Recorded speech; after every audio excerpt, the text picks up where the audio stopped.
Hello, welcome to Jason the Old Millennial. My name is Jason, speaking to you here in my basement in the great state of Kansas. And today wanted to show a little more of my physical media, my Blu-rays and DVDs I owned. I showed A's through B's last time. Now I'm doing C's through F's. So stay tuned to see what I have there in my collection here on Jason the Old Millennial.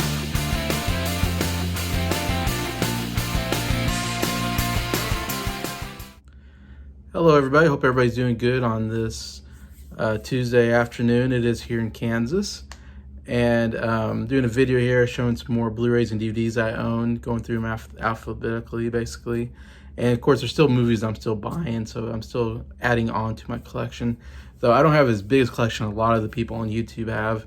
They have like thousands of DVDs and Blu-rays. I think I have roughly around 160 or so. And I don't know, I probably end up with 200 maybe at the end. I don't know. I don't really need 1,000 Blu-rays or DVDs. That's a little too much for me.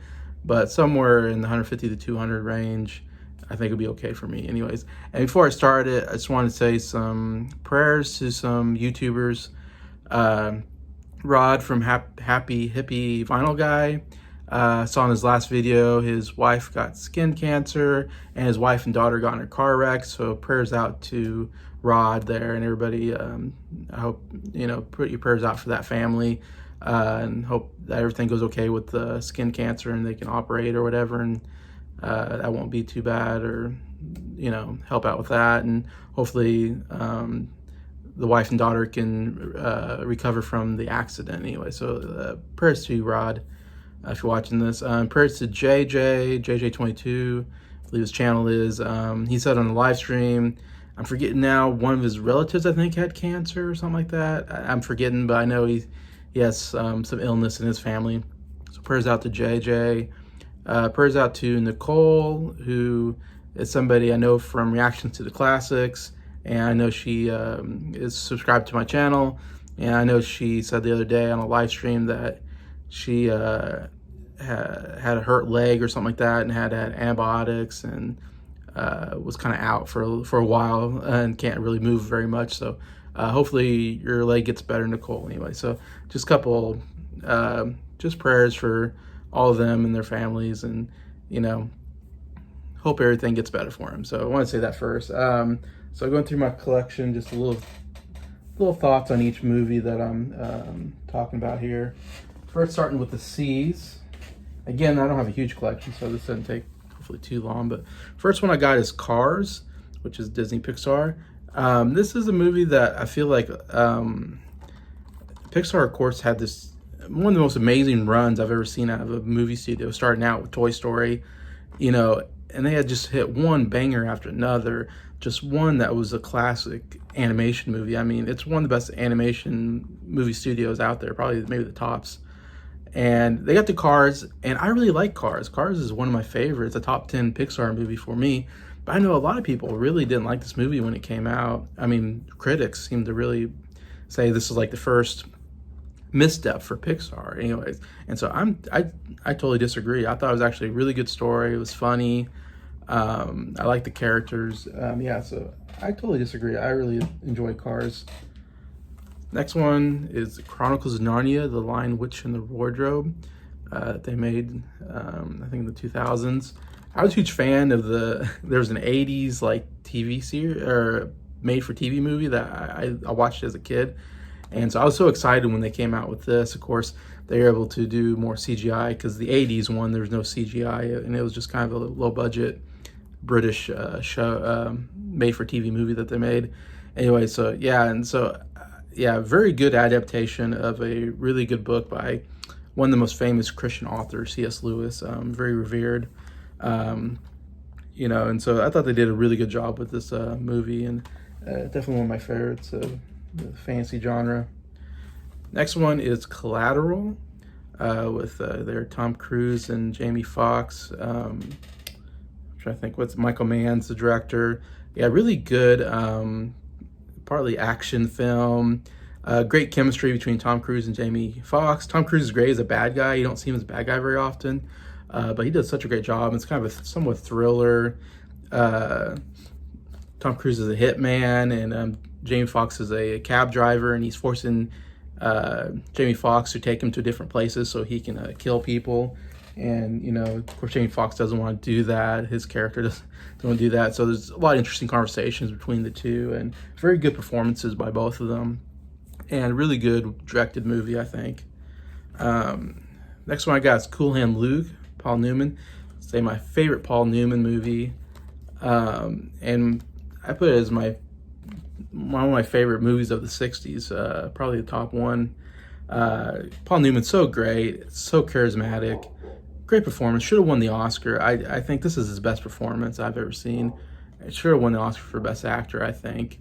Of course, he's in a chain gang, and he keeps escaping and getting punished for it. You kind of see, but you see how he kind of becomes this charismatic leader amongst the prisoners and gives them hope, kind of, and goes against the grain and doesn't obey by the rules anyways. And just, yeah, a really great dramatic performance there by Paul Newman. And there's some comedy in there, some fun in there. Anyway, so definitely recommend that. Next movie I got is The Count of Monte Cristo. I think came out in the early 2000s with Jim Caviezel. It's, of course, a famous book by same guy who did The Three Musketeers, Dumas, I believe his name is. This is another one of his, this kind of a, you know, sword, you know, slash-buckling movie. But Guy Pearce is playing the bad guy. Richard Harris has a small part. Really good story, you know, with a guy that gets wrongly accused and gets put in prison, falsely in prison for many, many years, and then escapes and then tries to get revenge against those who put him in prison. So it's a great kind of revenge story, but there's some good sword fighting in it, but also great performances by Jim Caviezel and Guy Pearce. And yeah, just a really fun movie. I highly recommend. Next movie is Creed. They're kind of a spin-off, almost a sequel to the Rocky movies, this time on Apollo Creed's son, Adonis Creed, played by Michael B. Jordan. And we get Sylvester Stallone coming back as Rocky, which is so great seeing him. I love the Rocky character, and it's so great seeing Sylvester Stallone come back. Should have won the Oscar, won like the Golden Globes for Best Supporting Actor, got nominated. How many actors get nominated for the same role once in 1976 and once again when this movie came out? 2015 it looks like. So he gets nominated for Best Actor in 1976 for playing the same character that he gets an Oscar nomination here in 2015. So pretty incredible. Great story of somebody who's trying to figure out their worth in life because they were born out of wedlock and born in tough times, and somebody wants to make a name for himself when he has a famous father, and how does he make a name for himself in boxing as well. And just a great dramatic performance by Michael B. Jordan. Great story, and it's up there as one of my favorite movies of all time and one of the best in the Rocky series. Next movie is a comedy. It's called Daddy's Home 2. More daddies, more mayhem. Will Ferrell, Mark Wahlberg comedy. Here we got Mel Gibson and John Lithgow as their dads. A sequel to Daddy's Home, which I thought was just an okay comedy. I don't know, I wasn't super crazy about Daddy's Home, but I thought Daddy's Home 2, I don't have Daddy's Home, I just have this one. I think this is far superior to the first one. It is a hilarious movie. And I'm a big fan of Will Ferrell. You'll see a lot of Will Ferrell movies in my collection. He's one of my favorite comedic actors, and I think him and Mark Wahlberg play off so good together because Mark Wahlberg, of course, is more serious. He's a cool-looking guy, and while Will Ferrell can play kind of the goofy oddball, and so they play off each other very, very well.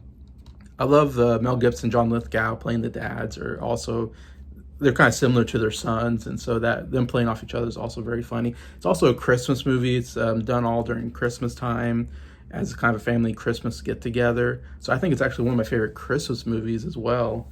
It's one of my favorite comedies. So I don't recommend the first one as much, but I do recommend that one.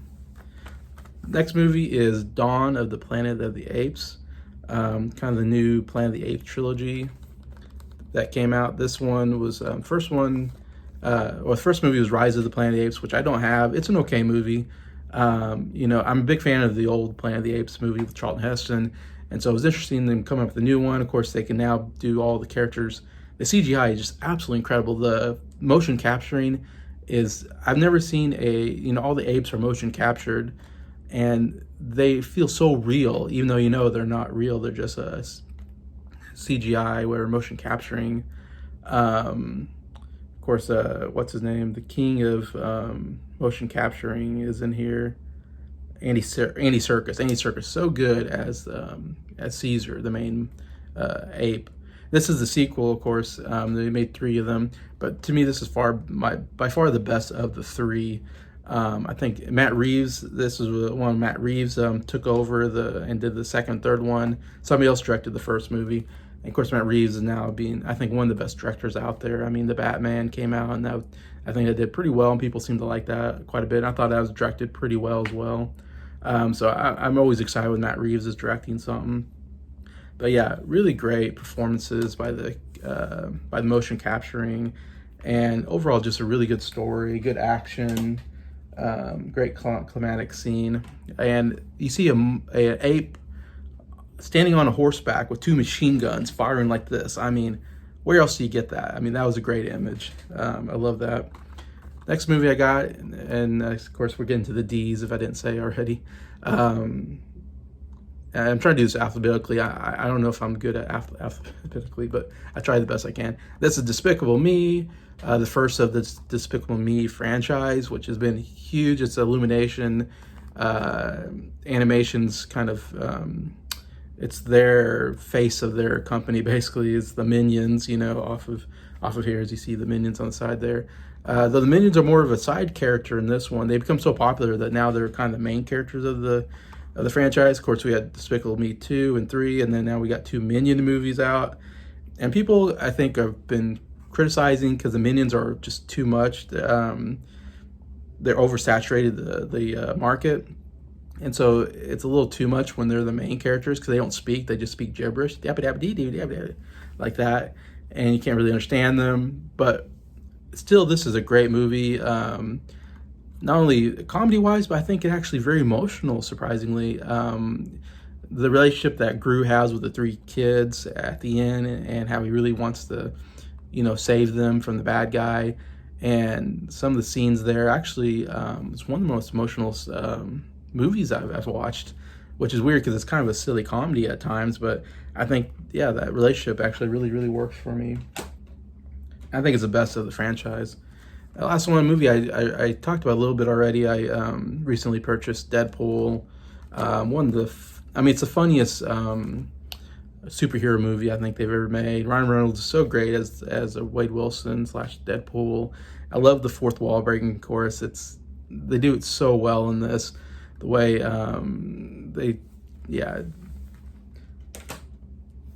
not only fourth wall breaking, but yeah, all the pauses they do in the movie, and the beginning with the opening credits is one of the best opening scenes to a movie I've ever seen. Absolutely love it. Action's really good too as well. So definitely one of my favorite superhero movies. See if I can get through these here. I know I only don't have too much time left. I got Elf, Will Ferrell. Again, love Will Ferrell. This is really the first movie that Will Ferrell really was like the lead in, because he did some other movies where it was him and some other people, but this one he was definitely the lead and really had to carry the movie. He really proved himself as being one the best comedic actors of our time, I think, and carried this movie very well. It's a Christmas classic, I would call it. It's on every Christmas. It's one of my favorite Christmas movies. Absolutely hilarious movie, and love Will Ferrell in it. Next, I got one of my favorite movies of all time, Fiddler on the Roof musical. There about a Jewish community, Anatevka, and about a family by Tevye there, who's the patriarch of his family. He has 5 daughters. The oldest 3 are at marriaging age, so it kind of deals with him and marrying his daughters off, because the father gets to choose who the daughters get to marry. And so there's this whole conflict between the daughters don't want to marry, just anybody. They want to marry someone they, absolutely love. And that's kind of a new concept, marrying somebody you love. That's not usually what you do at this time period. Usually you just marry whoever your dad tells you to marry, and you just have to live with it.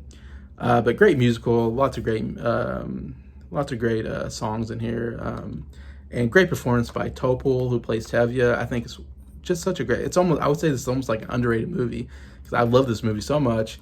The performances are so good. Norman Jewison direction is the director, does a great job. Won some Oscars there in the 1971, I believe. Yeah, I totally recommend Fiddler on the Roof. Next, I got First Blood with Sylvester Stallone there. I've been watching all the Rambo movies recently, so I want to do a video actually on Rambo here pretty soon because I've been watching all 5 movies here. So I'll talk about this probably more at a later date. But yeah, one of my favorite Sylvester Stallone movies, along with Rocky.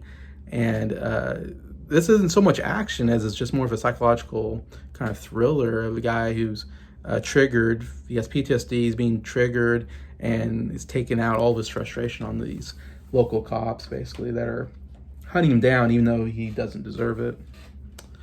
Next movie I got is Forrest Gump. I mean, what can you say? Absolute classic. 1994, Best Picture, Best Actor, Best Director by Robert Zemeckis. One of my favorite films of all time. Comedy, drama, greatest performance, I think. Tom Hanks is my favorite actor, and definitely my favorite actor working today. And this is, I think, his best performance. Of course, won Best Actor. Forrest Gump is such an iconic character. The voice, the running, and I love how he goes through different important events through time, and you kind of see his backstory throughout the movie. And I just love, it's actually a really good love story between him and Jenny, and how he never gives up on her, and how they always seem to come together even when they're apart. Anyway, so love the whole storyline. So many classic lines, of course. Next movie I got is Frequency, which I think is a very underrated movie in the 90s. Jim Caviezel, Dennis Quaid there, father and son. It's kind of a sci-fi thriller, I guess you call it. Interesting, really interesting concept. I love the whole story behind, or this whole story of the movie of a son talking to his father from the past. It almost has like, not exactly time travel, but he finds a radio resistor, I forget what you call it, resistor radio that his dad used to own, and he's like in the 90s, and he somehow catches a frequency from back in the 70s, 60s or whatever, when he was a kid and his dad was still alive, because his dad's not alive anymore. And so he gets to talk to his dad and then warn him about something's going to happen because he's a firefighter. And then because he warned them, it made other bad stuff happen, so they have to fix all these problems that they create. And so I love that sci-fi element and story element, and of course the whole father-son dynamic. Really, really well done there. I highly recommend Frequency if you've never seen it. Next I got Frozen, which I've talked about as one of my favorite animation movies. Huge fan of Disney animated movies with music. This, I think, has maybe the best music ever. I mean, there's so many great songs in here that I absolutely love. And it's really a movie that's grown on me over time. It wasn't my favorite when I first saw it, but over time it's become one of my favorites to watch. Love the characters, Olaf, Anna, or of course got Elsa, one of the most popular Disney princesses of all time. It's Hans and his reindeer, if I remember right. Or is it Christian? Yeah, Christian maybe.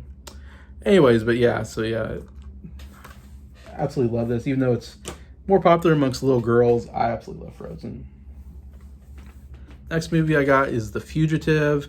Great thriller movie back in the 90s with Harrison Ford, Tommy Lee Jones, based off a popular TV show where he's on the run, the police start to get him, he's falsely accused of killing his wife, which he didn't do. It was a one-armed man, all that. And just great, the whole Harrison Ford is just great. I love him in this. Tommy Lee Jones wins the Oscar for Best Supporting Actor. He's great as the main U.S. Marshal going after him. And so it's great because he's trying to find the killer, and he's also running away from the cops, and seeing how he's able, and he's very smart, and seeing how he's able to get away from the cops and also catch the murderer. Very well done movie. I got 2 movies left, so I'll get them done here in the last minute here. Of course, I got one of the big ones, The Godfather, which is doing its like 50th anniversary, which I want to rewatch this and do a review of it on the channel at some point, because it's absolutely one of the great classics. This is a movie that I was really in love with growing up. It's not a movie I really watched all that much. It's really only the last 5 years that I've become a big fan of this movie. And a lot of it's because of the acting. Al Pacino should have won Best Actor, but I mean, everybody, James Caan, of course, who just passed away, was great in it. Robert Duvall, you know, Diane Keaton. I mean, the cast is amazing. Performances are amazing. Some really great iconic scenes in the movie. I'm not a big fan of mafios, but I love this because of the cast and how great the acting sequences are, and some of the action in it is done very suspenseful, done very well. Of course, it's considered probably one of the best movies of all time. Won Best Picture and all that. So yeah, the last movie I want to talk about, I got in my G's. What did I say? I guess I'm into my G's. But I got Groundhog's Day, one of my favorite comedies. Bill Murray, so great. Love the story, the concept of reliving each day for who knows how long, and seeing how that changes you, and what are you gonna do if you had forever, you know? And of course, tries to romance this girl by Annie McDowell, and all that goes awry. And the way that all turns out, just a perfect story, I think. Structure. No slow, boring moments. It moves at a really good pace, and it's very funny, and it's very heartwarming at the end anyway. So absolutely love that movie. So there's, what did I say? Because at first I was going to do C and D's, but then I thought that's not enough. I need to do more. So I guess I went all the way to the G's. So just because, so to say, I don't have that many movies really. It doesn't take that long to get through them. So that's all the way from C to G on my movie collection. So thanks for watching this. Feel free to comment what you think about the movies you saw, what's your favorite. And just thank you for liking the video. Thank you all subscribers for supporting the channel. I really appreciate you, and I hope you have